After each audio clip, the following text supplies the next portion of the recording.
Tulog ka bagong high school, buksan sa Mandaue City sa pag-abli sa klase duha ka semana gikan karon.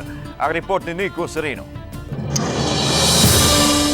Sa Barangay Cubacub Gym gihimo ang formal nga launching sa Brigada Eskwela sa Mandaue City.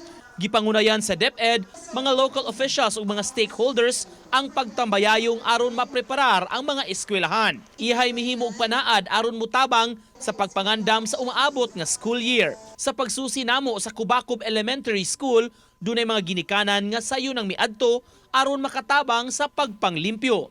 Ang uban ni adto kay magpa-enroll sa mga bata, dalang volunteer na lang sab kuno sa Brigada Eskwela. Di pa kita mi yung totally andanta. That's why natay Brigada Eskwela officially magsugod karon, mahuman karong Sabado. Samtang atul sa programa, gihimusab ang formal nga launching sa tulo ka mga bag-ong eskwelahan sa Mandaue City. Formal nga gitunol ang permit to operate gikan sa DepEd ngadto sa mga opisyales sa Barangay Cubacub, Basak ug Tawason. Sa maong mga barangay, buksan ang junior high school sugod karong Agosto.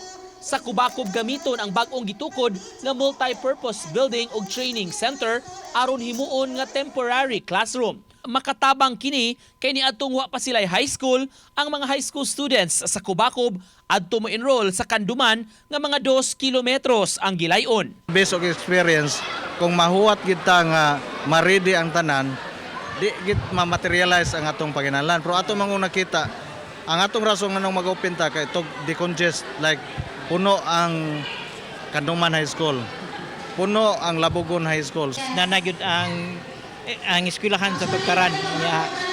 Siguro na siya gyud ang ilahang mayong ugma sa kabataan. Samtang sa Barangay Basak, ang karaang kindergarten building sa ilang elementary school usab ang gamiton isip high school building. Uban ni Godfrey Relien, Nico Sereno, Balitang Bisdak.